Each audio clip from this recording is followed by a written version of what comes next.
एक सवाल पूछता हूँ, अगर आपकी कंपनी बोल पाती तो क्या कहती? थैंक यू, मुझे बनाया, या फिर ये कहती, प्लीज मुझे बचा लो?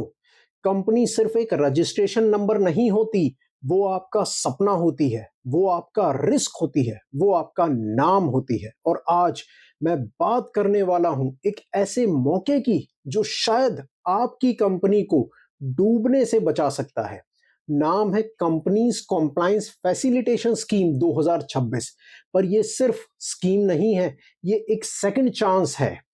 कंपनी बनाते वक्त एक्साइटमेंट होता है, डिन मिलता है, पैन मिलता है, सर्टिफिकेट सर्टिफिकेट आपका फ्रेम करवा देते हो। पर फिर रियल लाइफ शुरू हो जाती है, बिजनेस थोड़ा सा स्लो भी हो जाता है, कैश फ्लो टाइट हो जाता है, अकाउंटेंट चेंज हो जाता है, और एक साल की फाइलिंग मिस हो जाती है।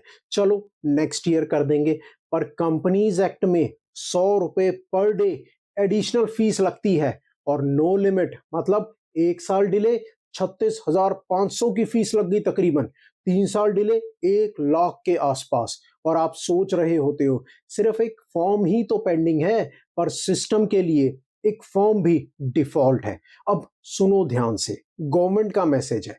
गवर्नमेंट ने देखा कि लाखों कंपनियां डिफॉल्ट में चली गई हैं, एमएसएमईज, स्टार्टअप्स, छोटे एंटरप्रेन्योर्स। इसीलिए अनाउंस हुई सीसीएफएस 2026, इफेक्टिव फ्रॉम 15 अप्रैल 2026 से 15 जुलाई 2026। सिर्फ 90 डेज के लिए। ये 90 दिन या तो आपकी कंपनी को साफ रिकॉर्ड दे देंगे या फ्यूचर में नोटिस दे देंगे।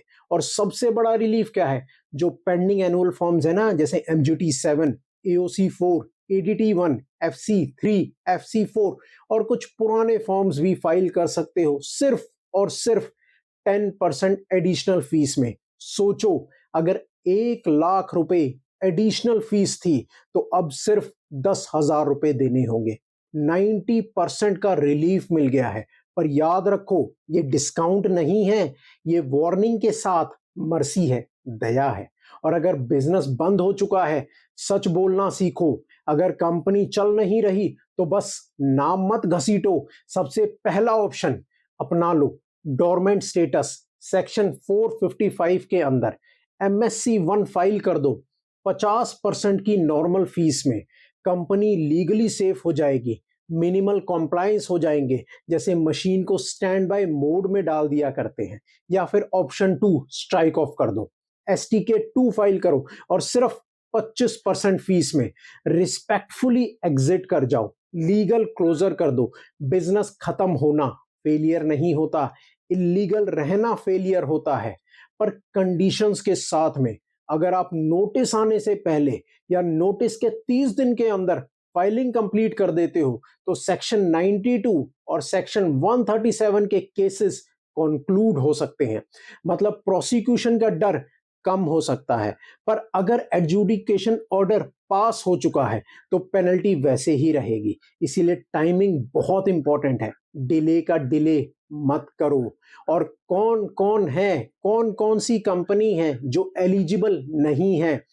फाइनल स्ट्राइक ऑफ नोटिस वाली companies, voluntary strike off already apply जो कर चुके हैं वो वाली कंपनीज, ऑलरेडी जो डोरमेंट कंपनीज हैं वो नहीं कर सकती, डिसॉल्व्ड या अमेलगमेटेड एंटिटीज नहीं कर सकती, वैनिशिंग कंपनीज नहीं कर सकती।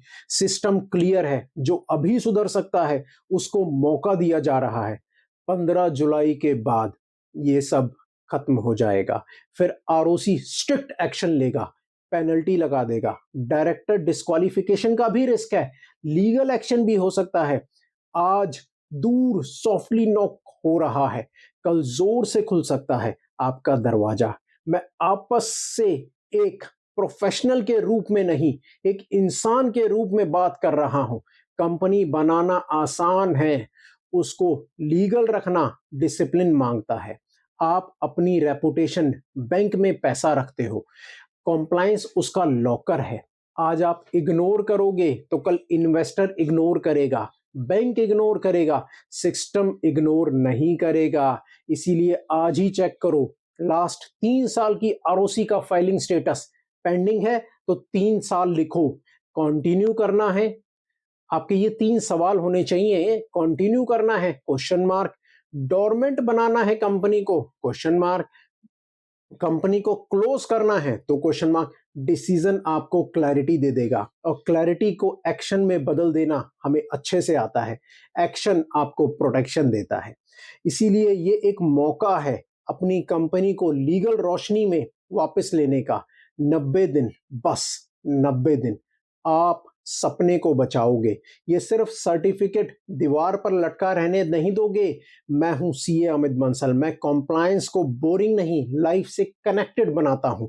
अगर आपको लगा ये वीडियो किसी एक डायरेक्टर को जगा सकता है तो प्लीज शेयर करिए, लाइक करिए, क्योंकि बिजनेस सिर्फ प्रॉफिट से नहीं चलता। बिजनेस चलता है डिसिप्लिन से, ट्रस्ट से और सही वक्त पर लिए गए फैसले से।